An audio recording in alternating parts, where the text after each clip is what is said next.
من لا نبی بعدہ اما بعد فاعوذ باللہ من الشیطان الرجیم بسم اللہ الرحمن الرحیم قل ارأیتم ما تدعون من دون اللہ ارونی ماذا خلقوا من الارض ام لهم شرک فی السماوات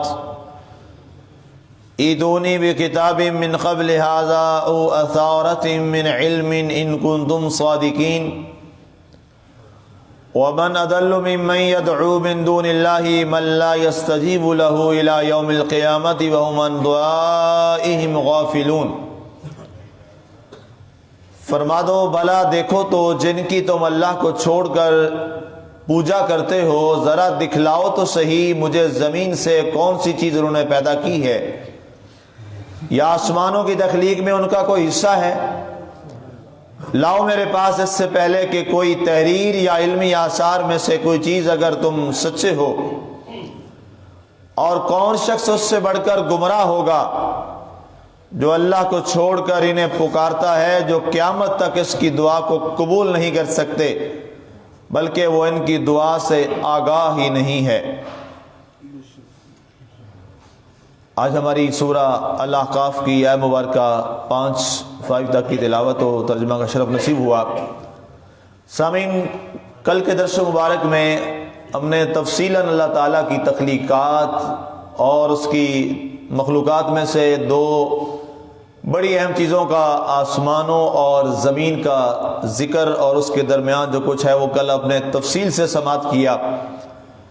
اس کے بعد اللہ تعالیٰ نے اپنی وحدانیت کی دلیل دیتے ہوئے کفار کو مخاطب کیا، اور وہ لوگ جو اللہ تعالیٰ کے سوا بتوں کو اپنا معبود سمجھتے ہیں اور بتوں کی عبادت کرتے ہیں، اللہ تعالیٰ نے ان کو مخاطب کرتے ہوئے ایک جو عقلی دلیل ہے جو لوگوں کے لیے عام فہم ہے، اس کے لیے سرکار دو عالم صلی اللہ علیہ وآلہ وسلم کو درمیان میں وسیلہ اور ذریعہ بناتے ہوئے ان لوگوں کے لیے اور پوری امت کے لیے قیامت تک کے لیے فرمایا، کل اے حبیب صلی اللہ علیہ وآلہ وسلم آپ فرما دیجیے، آپ ارشاد فرما دیجیے، ان سے یہ سوال کیجیے، ارأیتم ما تدعون من دون اللہ، یہ بتائیے کہ جن کی تم اللہ کو چھوڑ کر عبادت کرتے ہو یہ دکھلاؤ اور بتاؤ ہمیں، ماذا خلقوا من الارض ام لهم شرک فی السماوات، کہ زمین میں کیا چیز انہوں نے پیدا کی ہے۔ اگر تم انہیں خدا سمجھتے ہو، اپنا معبود سمجھتے ہو، اور تم انہیں عبادت کے طور پر اللہ کے برابر لے کے آئے ہو، تو اللہ تو وہ ہے جس نے آسمانوں کو پیدا کیا، زمین کو پیدا کیا، میرا اللہ تو وہ ہے۔ اب سرکار صلی اللہ علیہ وسلم یہ مکالمہ فرما رہے ہیں کن کے ساتھ؟ کافروں کے ساتھ، اور سرکار کو یہ دلائل اور باتیں کون سکھا رہا ہے؟ خود اللہ کی ذات سکھا رہی ہے۔ اب یہ اشارہ ہے اس قرآن کی آیت کی طرف، الرحمن علم القرآن، رحمان وہ ذات ہے جس نے اپنے پیارے رسول کو قرآن سکھایا۔ یہ اس کی وضاحت ہو رہی ہے اور یہ اس کے دلائل پیش کیے جا رہے ہیں۔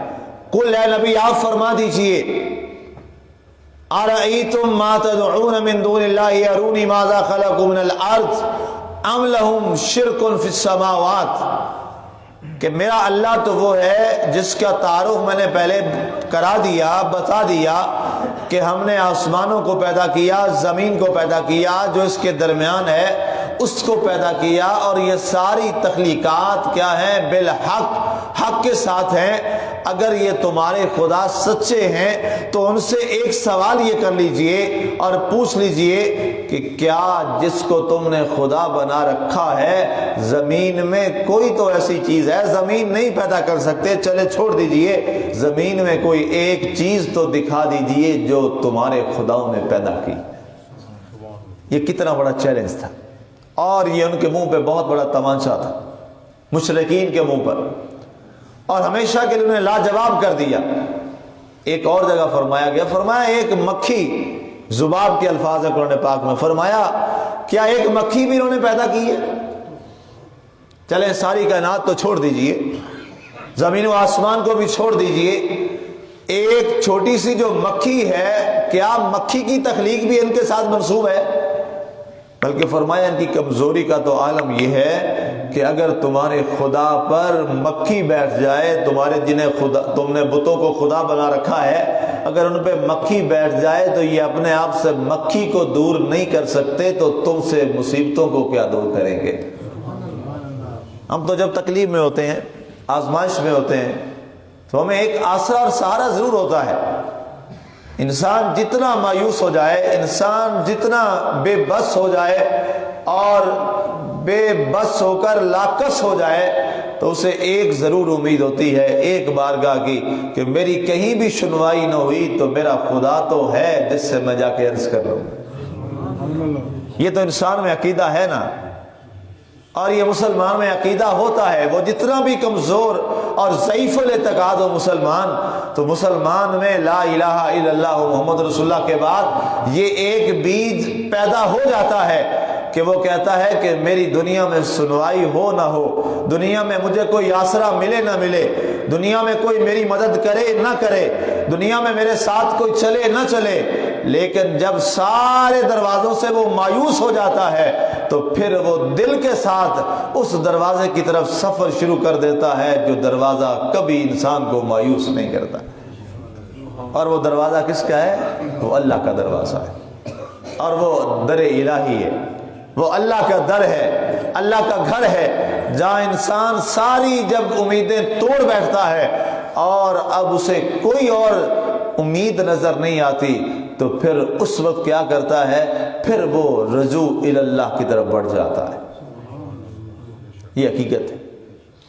فرعون ہے نا جی، اس سے بڑا کون مشرک ہے، کون بڑا ظالم ہے؟ اپنے آپ کو سجدہ کروانے والا ہے، اپنے آپ کو خدا خود اپنے منہ سے کہنے والا اور کہلوانے والا ہے، اور حکم پر سجدے کروانے والا ہے۔ خود جب غرق ہو رہا تھا، اپنے سارے حواریوں سے امیدیں ختم ہو گئیں، ساری بادشاہیوں سے امیدیں ٹوٹ چکی، اپنے ماننے والوں کا بھی آسرا آج ختم ہو گیا، تو اس نے پتہ پھر آخری جملہ اس نے کیا بولا تھا؟ فرعون تھا، پھر بھی وہ یہ بات سمجھ گیا کہ اب آسرا اور کوئی نہیں ہے، سارا ایک وہی ہے جو اللہ تعالیٰ ہے، تو کہنے لگا آمنا برب موسیٰ و ہارون، میں موسیٰ اور ہارون کے رب پر ایمان لے آیا۔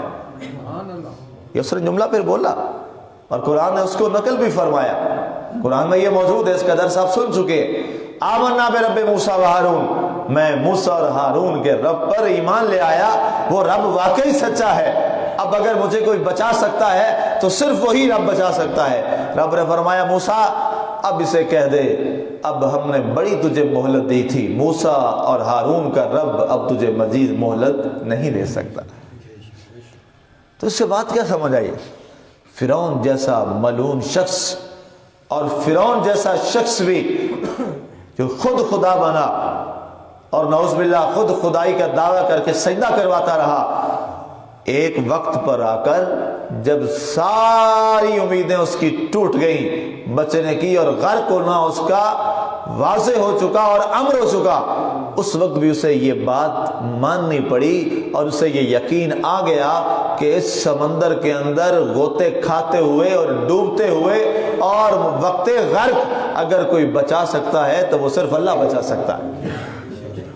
اور بالکل ایسا ہوتا ہے، بالکل انسان، دنیا کی مثال لے لیجیے، ڈاکٹرز ہیں، پیشنٹ ہے، سارا کچھ ٹریٹمنٹ ہو رہا ہے، ساری کوششیں کر کہ جب وہ اینڈ ہو جاتی ہے اور اب ان کے بس سے بات ختم ہو جاتی ہے، تو پھر ایک ہی کہتے ہیں کہ جی بس دعا کر دیں، دعا سے ہو سکتا ہے معاملہ، اللہ کر دے تو ہو سکتا ہے۔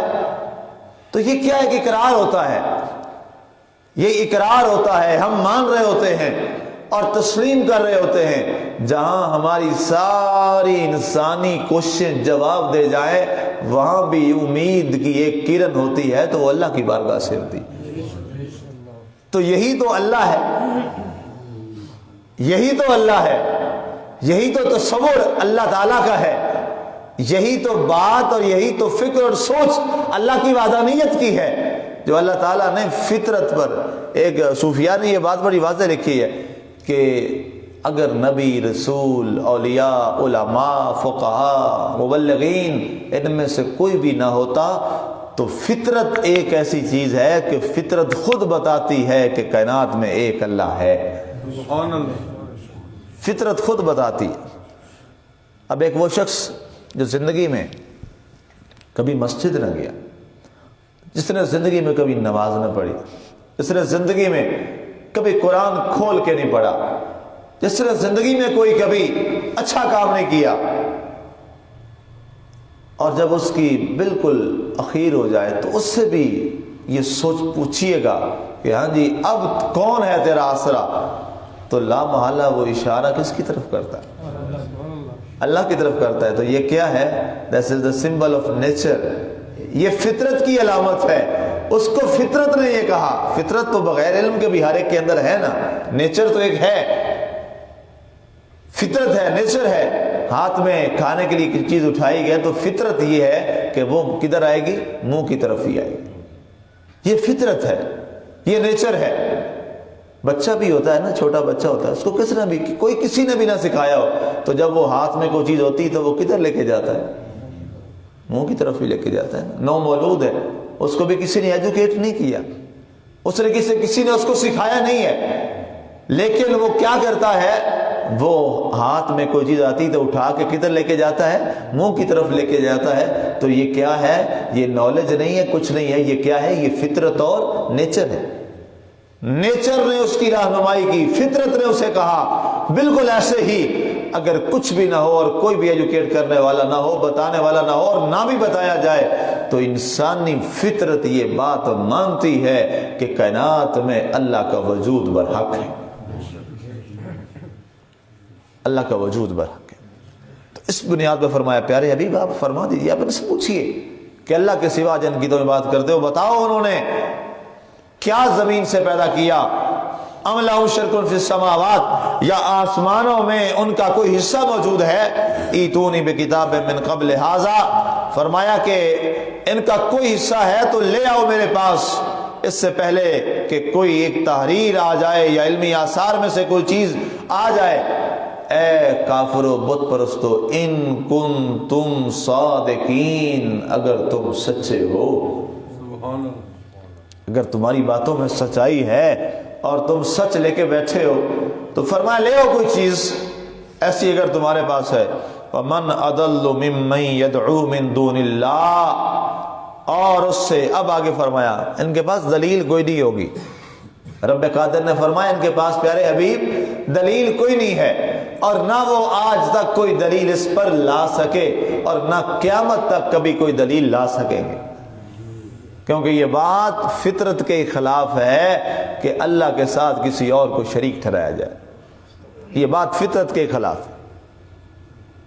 اگر یہ ہو جاتا تو پھر زمین و آسمان کیسے چلتے رہتے؟ ان کا نظام کیسے چلتا رہتا؟ ہر روز سورج مشرق سے کیسے نکل سکتا تھا؟ اس کے شریک تھے، کبھی نہ کبھی تو جھگڑا ہو ہی جاتا. شریک سے کبھی نہ کبھی تو جھگڑا ہو ہی جاتا ہے. ہمارے ہاں شریک بنیادی طور پہ اس کی وضاحت میں کر دوں، شریک اسے کہتے ہیں جو آپ کا سانجھے دار ہوتا ہے، حصے دار ہوتا ہے، اسے شریک کہا جاتا ہے. ہمارے یہاں شریک کا معنی دشمن کے طور پہ لیا جاتا ہے، ایسا نہیں ہے. شریک ہوتے کون ہیں؟ جو آپ کی وراثت میں حقدار ہوتے ہیں. بیسیکلی شریک شراکت سے نکلا ہے، جو آپ کے وراثت میں آپ کے سانجھے دار ہوتے ہیں. اس میں کیا قریب ترین آپ کا سب سے پہلے بڑا کون سا آپ کا شریک فی الحصہ کون ہوتا ہے؟ سگا بھائی ہوتا ہے. سگا بھائی ہوتا ہے. دو بھائی بھی کسی ایک سسٹم کو چلا رہے ہوں تو بتائیے اس میں اختلافات آتے ہیں کہ نہیں آتے؟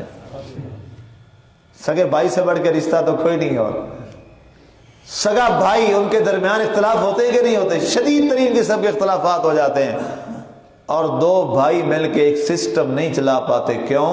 کہ وہ ایک حصے میں دو شریک ہو گئے، دو شریک ہو گئے. اب کل کو اب لفظ کیا ہوا؟ اس میں اتنی دشمنی بڑھ گئی کہ اب شریک کا لفظ ہی دشمن کے لیے استعمال ہوتا ہے. اور جناب میں ادھر نہیں جاؤں گا، کیوں؟ یہ میرا شریک ہے، کہتے ہیں کہ نہیں کہتے؟ اور شریک کا معنی کیا لے جاتا ہے؟ حصے دار اب نہیں، دشمن. اب یہ ایسا بن گیا ہے کہ دشمن کے طور پہ استعمال ہوتا ہے یہ لفظ. تو جب ایک بندے کا نظام چھوٹا سا سسٹم، ایک چھوٹا سا سسٹم بندے کا وہ نہیں چل سکتا کسی دوسرے ساجھے دار کے ساتھ، تو نظام کائنات کسی ساجھے دار کے ساتھ کیسے چلتا؟ ممکن ہی نہیں تھا. تو اگر یہ اچھا چل رہا ہے، منظم چل رہا ہے، اور کتنا منظم چل رہا ہے، فرمایا پیارے حبیب ان سے کہہ دو یہ نظام کائنات ہی سب سے بڑی گواہی ہے کہ کائنات کا چلانے والا صرف ایک ہی ہے، صرف ایک وحدہ لا شریک ہے.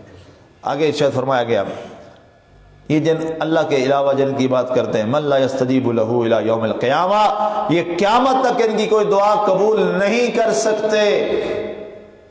قیامت تک کے لیے ان کے معبود، ان کے بت کچھ نہیں کر سکتے، اور نہ ان کی بات سن سکتے ہیں، نہ جواب دے سکتے ہیں. وَهُمْ عَنْ دُعَائِهِمْ غَافِلُونَ، اور وہ ان کی دعاؤں سے غافل ہیں. انہیں کیا معلوم یہ کیا کہہ رہے ہیں مورتیوں کے آگے اور کیا کچھ کر رہے ہیں. میں اللہ کریم ہوں، مانگتے اس سے ہیں پھر بھی دے میں ہی رہا ہوں. اس کا کرم دیکھیے، اللہ اکبر، یہ ہے کرم. مانگتے اس سے ہیں، فرمایا پھر بھی میں ہی دے رہا ہوں. اللہ تعالیٰ کی ذات ہمیں اس کی ان مہربانیوں کو سمجھ کر اور فکر کے ساتھ اور دل کے ساتھ ماننے کی توفیق عطا فرمائے، اور اس رب کے ساتھ ہمیں وہ تعلق جوڑنے کی توفیق عطا فرمائے جو ایک حقیقی مسلمان کے دل میں رب کا تعلق ہونا چاہیے. آمین بجاہ سید المرسلین.